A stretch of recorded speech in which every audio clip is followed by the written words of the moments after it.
قریش کہنے لگے تم کیسے جا سکتے ہو؟ اللہ نے جواب دیا یہ تھوڑا ہی گئے تھے، میں لے کر گیا تھا۔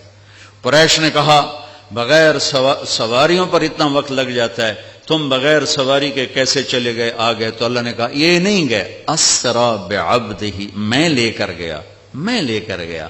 اور یہاں الف اور با کا جو جوڑ ہے، اسرا اور بعبدہ، الف اور با، عربی گرامر میں اگر الف ہو تو با کی ضرورت نہیں، اسرا عبدہ ہوگا، ٹھیک ہے؟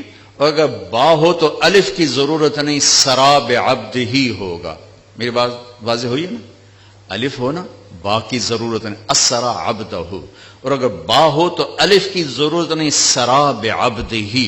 یہ الف اور با کا جوڑ کیوں ہے؟ یہ بتانے کے لیے کہ میں اللہ خود اپنے نبی کو لے کر گیا، اور بعبدہ ہی میں کیا اشارہ ہے؟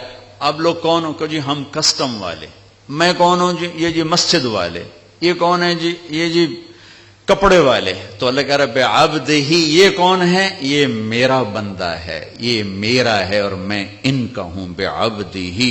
اور الف اور با کے ساتھ اللہ فرما رہے ہیں کہ میں لے کر گیا، جبریل بھی نہیں لے کر گئے۔ اوپر کا جو آپ نے سفر کیا ہے وہ جبریل کا ہاتھ پکڑ کے نہیں، ان کے کندھوں پر بیٹھ کر نہیں، ان کے پروں پر بیٹھ کر نہیں، اللہ کی قدرت کن کے ساتھ آپ جبریل کے ساتھ گئے ہیں، تو ملکیت کا لباس آپ کو پہنایا گیا اور اپنے ساری فضا کو پار کیا۔ آج یہ سائنس کا نیا علم آیا ہے کہ اگر کوئی سواری ٹائم کی رفتار سے زیادہ ہو جائے تو ٹائم اس کے لیے زیرو ہو جاتا، ٹائم زیرو ہو جاتا۔ اگر 1,86,000 میل پر سیکنڈ سے کوئی سواری زیادہ تیز ہو جائے تو ٹائم اس کے لیے زیرو ہو جاتا ہے۔ یہ آج کے امکانیات بتائے جا رہے ہیں، اور یہ میرے نبی کا سفر سپیس کو، راکٹ کو، شٹل کو، ہر چیز کے لیے راستہ دے رہا ہے کہ یہ ہو سکتا ہے، یہ ہو سکتا ہے، خلائی تسخیر ہو سکتی ہے، خلائی سیاروں تک جانا ہو سکتا ہے۔ لیکن آپ کی پہلی منزل پہلا آسمان، آدم علیہ السلام نے استقبال کیا۔ دوسرا آسمان یحییٰ علیہ السلام، زکریا علیہ السلام، عیسیٰ علیہ السلام نے استقبال کیا۔ تیسری منزل یوسف علیہ السلام، تیسرا آسمان۔ چوتھی منزل ادریس علیہ السلام، چوتھا آسمان۔ پانچویں منزل ہارون علیہ السلام، پانچواں آسمان۔ چھٹی منزل موسیٰ علیہ السلام، چھٹا آسمان۔ ساتویں منزل، ساتواں آسمان، ابراہیم علیہ السلام۔ ہر آسمان پر نبی کھڑے ہوتے تھے پھولوں کے ہار لے کر، یہ میرا اضافہ ہے استقبال کے لیے، اور ہر نبی کہتے ہمارے بھائی آ گئے، ہمارے نبی آ گئے، ہمارے بھائی آ گئے، ہمارے نبی آ گئے۔ اب ساتویں آسمان پر پہنچے تو ریسپشن کوئی نہیں۔ جب میں ابھی آیا تو سارے آپ کے افسران وہاں کھڑے ہوئے تھے، ریسپشن۔ ساتویں آسمان پر ایک بڑے میاں، ایک بیت اللہ ہے، اس کی یوں ٹیک لگا کر نہ بیٹھے ہوئے اور اس طرح ہاتھ رکھ کے بیٹھے ہوئے، سفید داڑھی یہاں تک آ رہی، اور اس بیت اللہ کا طواف ہو رہا ہے، فرشتے طواف کر رہے۔ آپ پوچھتے ہیں یہ بڑے میاں کون ہیں، یہ بزرگ کون ہیں؟ تو جبریل کہتے ہیں یہ آپ کے دادا ابراہیم علیہ السلام ہیں۔ اگر اللہ چاہتے تو ابراہیم بھی کھڑے ہوتے وہاں، چونکہ مرتبہ تو ہمارے نبی کا بڑا ہے، رشتہ ابراہیم کا بڑا ہے، مرتبہ ہمارے نبی کا بڑا ہے، لیکن ان کو بٹھایا، ان کو چلایا۔ یہ میری بات آپ غور سے سنیے گا، ان کو بٹھایا، ان کو چلایا۔ ساری کائنات حضرت ابراہیم علیہ السلام سے بھر جائے، ہمارے نبی کے برابر نہیں ہو سکتے۔ ساری کائنات ملائکہ سے بھر جائے، ہمارے نبی کے ایک بال کے برابر نہیں ہو سکتے۔ جس کو اللہ حبیب بنائے وہ کیا ہوگا؟ جس کے چہرے کی قسمیں والضحی، جس کی زلفوں کی قسمیں واللیل اذا سجا، جس کے شہر کی قسم وہذا البلد الامین، جس پر اتری کتاب کی قسم قاف والقرآن المجید، جس کی جان کی قسم لعمرک انہم لفی سکرتہم یعمہون، جس کا وکیل صفائی بن کے قسم والنجم اذا ہوا ما ضل صاحبکم وما غوا، جس کو تسلیاں دینے کے لیے قسم والضحى واللیل اذا سجا ما ودعك ربك وما قلى، جس کے بول کی قسم وقیل ہی یا رب ان هؤلاء قوم لا یؤمنون، جس کو رحمت للعالمین کا ٹائٹل وما ارسلناک الا رحمت للعالمین وما ارسلناک الا کافۃ للناس بشیر ونذیرا، جس سے اللہ لارڈ سے کبھی محمد، کبھی احمد، کبھی ماہی، کبھی حاشر، کبھی عاقب، کبھی فاتح، کبھی خاتم، کبھی ابو القاسم، کبھی طٰہٰ، کبھی یاسین، کبھی مزمل، کبھی مدثر، کبھی شاہد، کبھی مبشر، کبھی نذیر، کبھی داعی الی اللہ، کبھی سراج منیر۔ دیکھو تو صحیح اللہ کیا لارڈ کر رہا ہے اپنے نبی کے ساتھ۔ یہ بیت اللہ کی دیوار ہے، ساتویں آسمان، یہ ایک بڑے میاں بیٹھے ہوئے ہیں اور یہ کائنات کی عظیم ہستی آتے ہیں اور یہ ادھر جا رہے ہیں، وہ ادھر نہیں آ رہے کہ یہ باپ ہیں، یہ بیٹے ہیں، اور اس آگے جانے میں باپ کو عزت دینی ہے اور بیٹے نے گھٹنوں کو چھونا ہے اور امت کو پیغام دینا ہے کہ رشتوں کا تقدس ہمیشہ باقی رکھنا ہوگا، چاہے آخری نبی ہی کیوں نہ ہو، چاہے آخری رسول ہی کیوں نہ ہو۔ رشتوں کو تولا نہیں جا سکتا، ناپا نہیں جا سکتا، پیسوں پہ نہیں تولنا، رشتہ رشتہ ہوتا ہے۔ یہ چلے، وہ کھڑے ہوئے۔ سارے نبیوں نے کہا بھائی آ گئے، ابراہیم نے کہا میرا بیٹا آ گیا، میرا بیٹا آ گیا، میرا بچہ آ گیا، میرے نبی آ گئے۔ نبی بھی کہا میرے نبی آ گئے، وہ کہا میرا بیٹا آ گیا، میرا بچہ آ گیا۔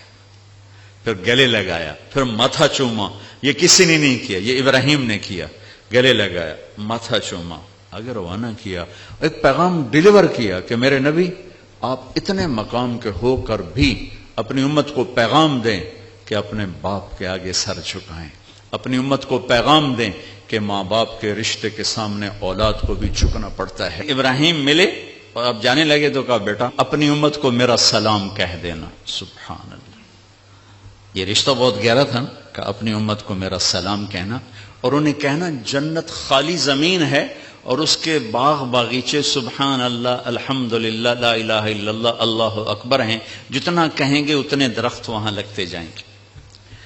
اب آپ سدرۃ المنتہا پہنچے تو ایک آج کی اس میں آج کے لہجے کی گفتگو کہ جبریل نے کہا یا رسول اللہ آگے میرے پاس ویزا کوئی نہیں، آگے اور جہان ہے، ملکوتی جہان بھی ختم، ملائکہ کا جہان، سدرۃ المنتہا، یوں سمجھو جبریل اپنے گھر میں کہہ رہے ہیں یا رسول اللہ اس سے آگے میرے پاس ویزا کوئی نہیں، میں نہیں جا سکتا۔ کہا میں اتنا بھی آگے جاؤں گا نا ایک بالش تو میں جل کے راکھ ہو جاؤں گا، میں نہیں جا سکتا۔ تو یہاں آ کر ملکوتی حیثیت بھی ختم ہو کر کوئی اور حیثیت آپ کو عطا کی گئی، وہ اللہ جانے، اللہ کا حبیب جانے۔ عرش تک پہنچنے میں پہلی ہستی کامیاب ہو رہی ہیں، جبریل بھی کہہ رہے ہیں آگے نہیں جا سکتا یا رسول اللہ، بس ختم، میں ختم۔ عرش پہلی دفعہ اس کے دروازے کسی ہستی کے لیے کھل رہے ہیں اور آپ کے قدم عرش پہ پڑ رہے ہیں، اور چوتھی منزل آپ کی اللہ اور حبیب اللہ ہیں کہ اللہ نے سارے پردے ہٹا کر اپنا آپ دکھا کر کہا السلام علیک ایھا النبی ورحمۃ اللہ وبرکاتہ، اے میرے محبوب آپ کا رب آپ کو سلام پیش کرتا ہے۔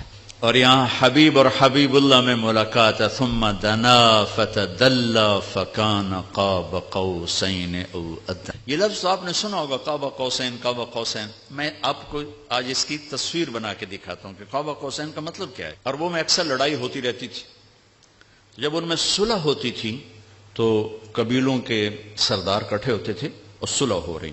صلح کیسے ہوتی تھی؟ یہ ایک کمان ہے عرب سردار کے ہاتھ میں، یہ دوسری کمان ہے دوسرے عرب سردار کے ہاتھ میں، ان دونوں کی لڑائی ہے۔ یہ دو عرب سردار ان میں صلح کروا رہے ہیں، یہ دو ساتھ ان کے اس صلح کو پورا کرنے کے لیے آ رہے ہیں۔ اب یہ ایک محفل ہوتی تھی تو ایک عرب سردار اٹھ کے اپنی کمان یوں کرتا تھا، یہ کمان کا وہ دھاگا ہے جس کے اوپر تیر کھینچا جاتا تھا، اور یہ وہ لکڑی ہے، ٹھیک ہوگی یہ۔ اب یہ یوں آ کر اپنی کمانوں کے سرے یوں ملا دیتے تھے۔ آپ دیکھ رہے ہیں سارے، یہ قوس، یہ قوس، قوس کہتے ہیں کمان کو، یہ قاب ہے، یہ قاب، قاب قوسین، دو کمانوں کی قاب، یہ اور یہ قاب، اور یہ قوس، یہ قوس. تو اس ملنے کو عربی میں کہا جاتا ہے قاب قوسین، کہ اب جیسے دو کمانیں ان کے کنارے آپس میں مل گئے تو یہ سردار بھی آپس میں مل گئے، اب ان میں لڑائی نہیں ہوگی. اس محاورے کو اللہ نے اپنے اور حبیب اللہ کے لیے استعمال کیا، فکان قاب قوسین، کہ میرا حبیب میرے قریب ایسے ہوا جیسے دو کمانوں کے کنارے قریب ہوتے ہیں. اگلی عجیب بات بتاؤں، او ادنا، او ادنا، اس کی کیفیت صرف اللہ جانتا ہے کہ نہیں، میرے حبیب اس سے بھی زیادہ میرے قریب ہو گئے. میرے بھائیوں، اس ہستی کو آئیڈیل بنا کے چلو، مزے کرو گے اللہ کی قسم، اور آپ کی نسلیں مزے کریں گے. اگر آپ لوگوں کی جیبوں پہ ڈاکے ڈالتے رہے، نہ آپ سکھی رہو گے نہ آپ کی نسلیں سکھی رہیں گی.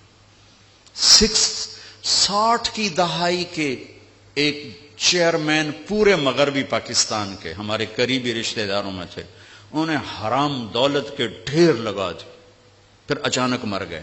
ایک دن ان کا بڑا بیٹا کہہ رہا تھا، کاش ہمارا باپ ہمارے لیے حرام کٹھا نہ کرتا تو کوئی خوشی کا دن ہم بھی دیکھ لیتے.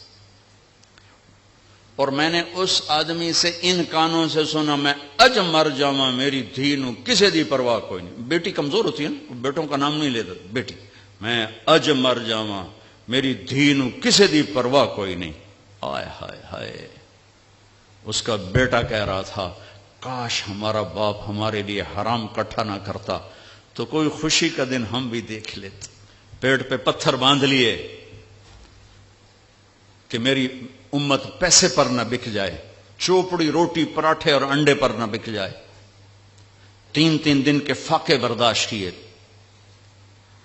آپ باغ میں تشریف لے گئے، کھجوریں گری پڑی تھی، گندی کھجوریں جو گر جاتی، آپ نے اٹھائی، ہائے ہائے، وجہ کائنات، ساری کائنات جن کے لیے بنائی، ایک گندی کھجور صاف کر کے منہ میں رکھی. ایک صحابی ساتھ ہیں، عبداللہ تو نہیں کھاتا؟ کہ یا رسول اللہ مجھے بھوک نہیں. بھوک کا مسئلہ نہیں تھا، وہ کھجور کھانا مشکل تھا. جی مجھے بھوک نہیں. کہ عبداللہ مجھے بھوک ہے، آج 4تھا دن ہے میں نے کچھ نہیں کھایا، 4تھا دن، مجھے 8 بجے تک چائے نہ ملے میرے سر میں درد ہو جاتا ہے. وہ جی میں چائے نہیں پیتی، سر پیڑ پہ گئی ہے. آج 4تھا دن ہے عبداللہ، میں نے کچھ نہیں کھایا، گری پڑی کھجور صاف کر کے کھائی ہے.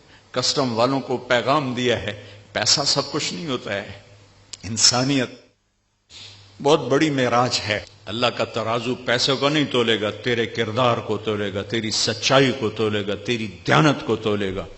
اللہ اور حبیب اللہ کی ملاقات ہے، قاب قوسین او ادنا. پھر وہاں سے آپ کی واپسی ہوئی ہے تو 50 نمازیں لے کر واپس آئے. میں اللہ پہ قربان جاؤں، اللہ نے 5 دینے تھیں، 50 کیوں دی ہیں؟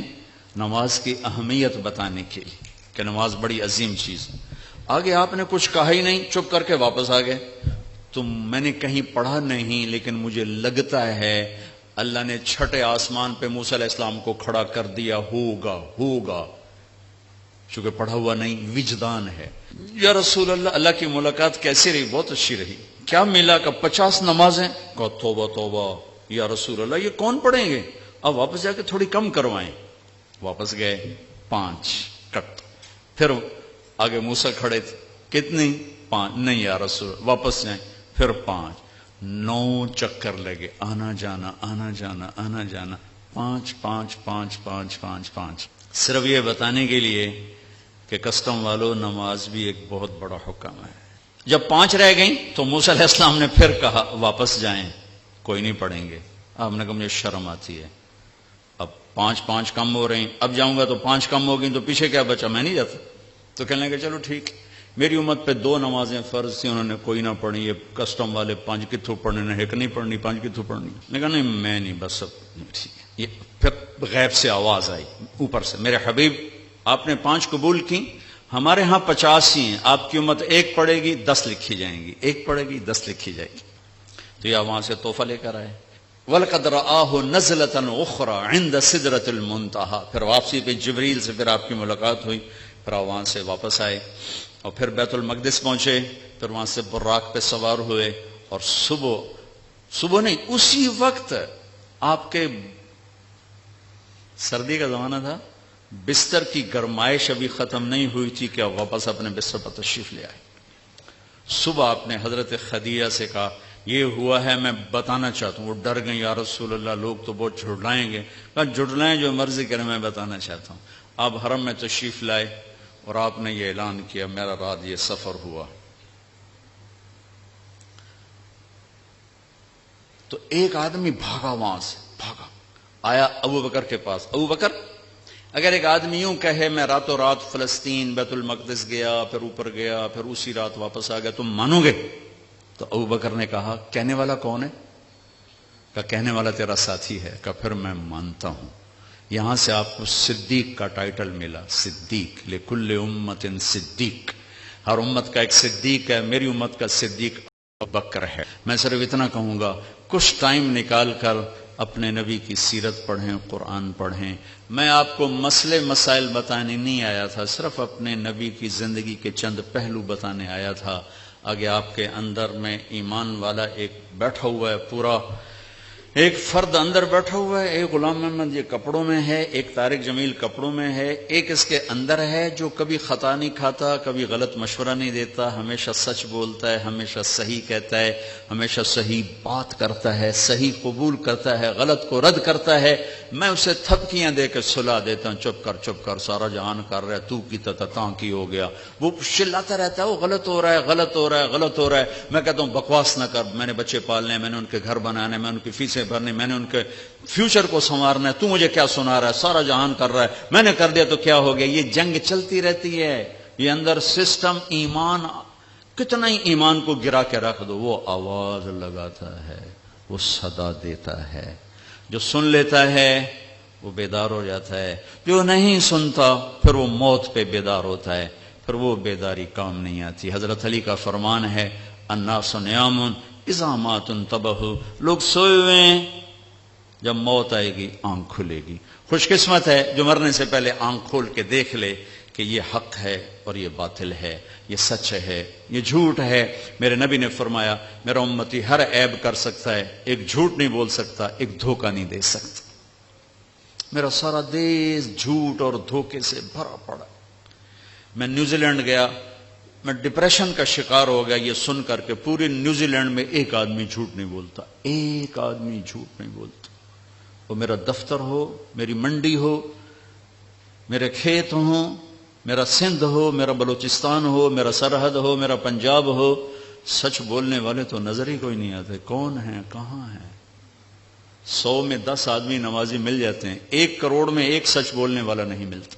سچائی، دیانتداری، راست بازی، رزق حلال کھانے والوں کے گھر میں کبھی شام نہیں ہوتی، اور دھوکہ اور فراڈ اور فریب اور جھوٹ اور رشوت والے گھر میں کبھی صبح نہیں ہوتی۔ اگر میرے اللہ کے ہاتھ میں طاقت ہے تو یہ قانون کوئی نہیں بدل سکتا۔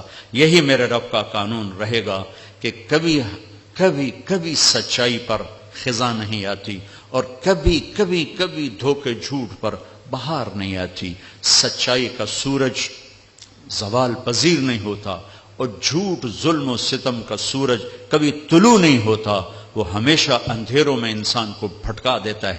تو میں آپ سب بھائی بہنوں سے گزارش کروں گا اپنے نبی کی زندگی ڈھونڈو، تلاش کرو، آپ کو رہنمائی ملے گی۔ اللہ ہمیں عمل کی توفیق بخشے۔